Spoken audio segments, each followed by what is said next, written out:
O Senhor esteja convosco. Ele está no meio de nós. Proclamação do Evangelho de Jesus Cristo segundo Lucas. Glória a vós, Senhor. Naquele tempo disse Jesus aos seus discípulos: Ficai certos, se o dono da casa soubesse a hora em que o ladrão iria chegar, não deixaria que arrombasse a sua casa. Vós também ficai preparados, porque o Filho do Homem vai chegar na hora em que menos o esperardes. Então Pedro disse: Senhor, tu contas esta parábola para nós ou para todos? E o Senhor respondeu: Quem é o administrador fiel e prudente que o Senhor vai colocar à frente do pessoal de sua casa para dar comida a todos na hora certa? Feliz o empregado que o patrão, ao chegar, encontrar agindo assim. Em verdade eu vos digo, o Senhor lhe confiará a administração de todos os seus bens. Porém, se aquele empregado pensar: meu patrão está demorando, e começar a espancar os criados e as criadas, e a comer, a beber e a embriagar-se, o senhor daquele empregado chegará num dia inesperado e numa hora imprevista. Ele o partirá ao meio e o fará participar do destino dos infiéis. Aquele empregado que, conhecendo a vontade do Senhor, nada preparou, nem agiu conforme a sua vontade, será chicoteado muitas vezes.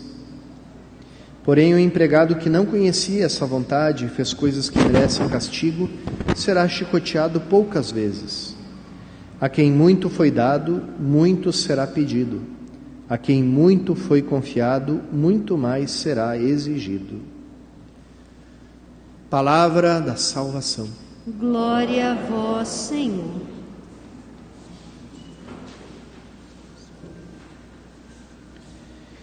Irmãos e irmãs, a palavra de Deus nos fala de duas divisões que Jesus, de alguma forma, cancela.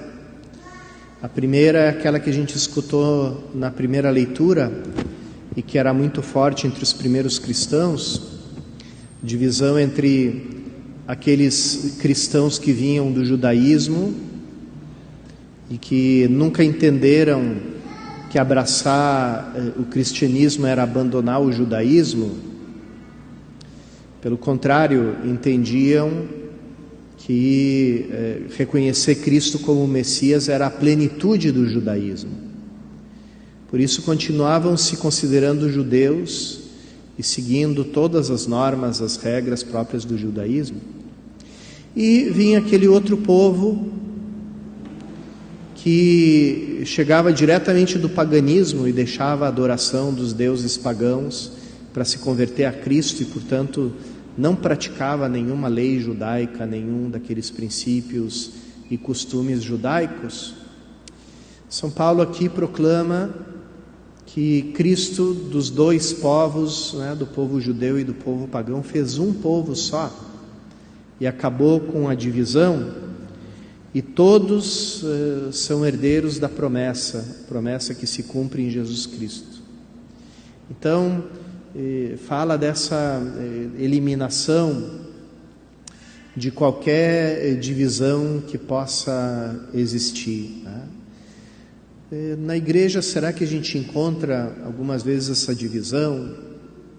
Talvez sim, entre aqueles que têm uma tradição familiar mais antiga, católica, e aqueles que se convertem, que não eram nada, de repente se convertem. Então, pode existir também esse tipo de divisão dentro da comunidade, e a gente tem que lembrar essa palavra de Jesus que fala que todos, aqueles que chegaram antes, aqueles que beberam o cristianismo junto com o leite materno, como aqueles que andaram em muitos descaminhos e foram se encontrar com Cristo no final da sua vida, no final do seu caminho, todos eles têm um lugar, todos eles chegaram no mesmo lugar e todos receberam a misericórdia de Cristo e a promessa do reino de Deus. A outra divisão que aparece é aquela que a gente encontra no Evangelho, Pedro faz uma pergunta quando Jesus fala para o povo: estejam preparados, né? Porque a gente não sabe o dia e a hora que vai chegar o reino de Deus, a plenitude do reino, o julgamento final.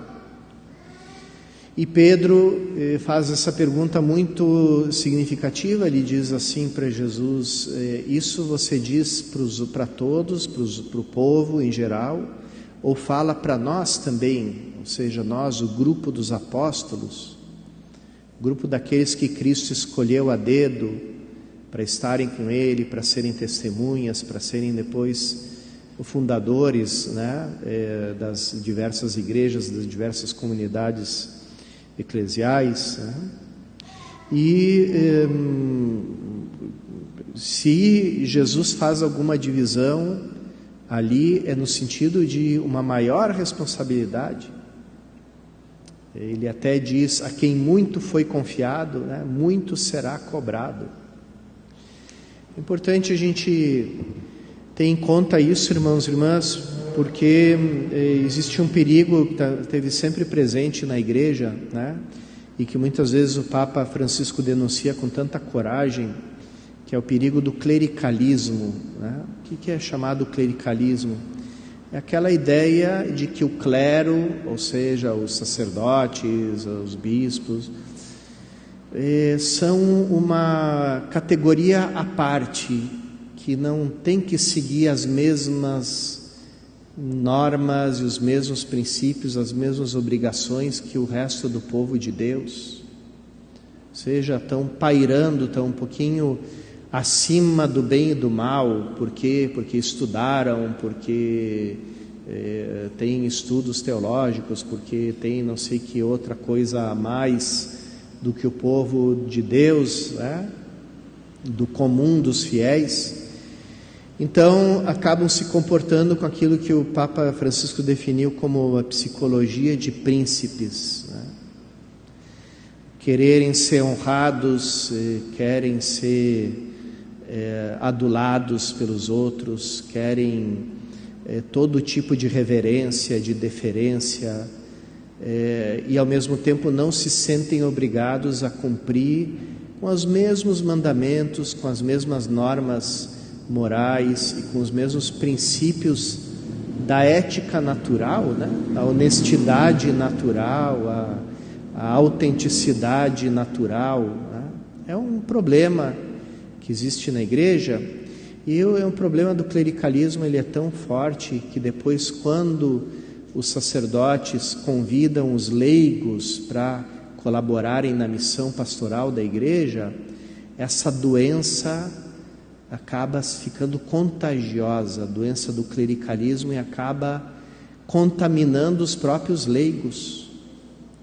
Então também nas paróquias surgem aquelas categorias de leigos que se dizem assim: não, eu sou da pastoral, então eu sou melhor que os outros, eu estou acima do bem e do mal, eu tenho que ser respeitado, eu posso olhar os outros de cima para baixo, né?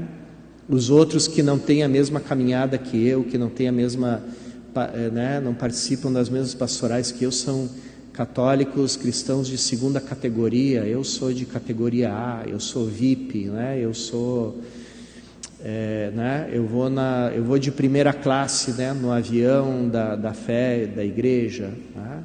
Então, esse tipo de coisa a gente tem que combater com todas as nossas forças, esse tipo de mentalidade, porque faz mal para a igreja, faz mal.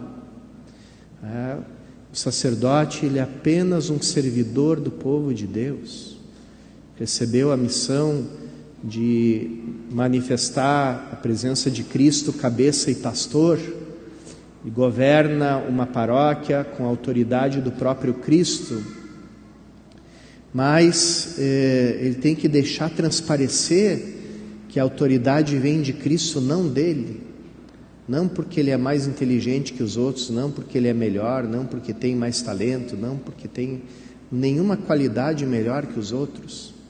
Pelo contrário, é um servo, né? São Paulo chegava a dizer uma coisa: que até às vezes é um pouco embaraçoso a gente pensar. Ele diz assim, ele sempre falava, né, da igreja como os membros do corpo de Cristo, né?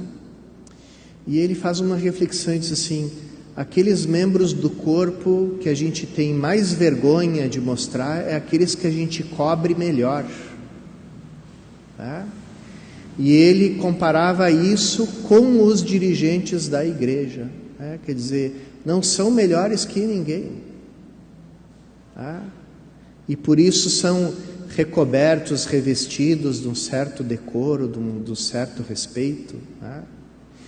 E também esse clericalismo, como é importante a gente erradicar ele da história, da vida da igreja, porque ele cria aquele espírito corporativo, onde depois começam a se acobertar coisas, né? Se começam a acobertar e cria aquele espírito de categoria, né? Que se defende, se autodefende. E ali gera todo esse tipo de problemas que tem feito a igreja sangrar e sofrer, principalmente nos últimos anos, né? Então, irmãos e irmãs, como é importante a gente, todos nós, nos considerarmos, né, como servos que vão prestar contas para o Senhor, né? E quanto maior a responsabilidade que receberam, mais estritas vão ser essas contas que vamos ter que prestar.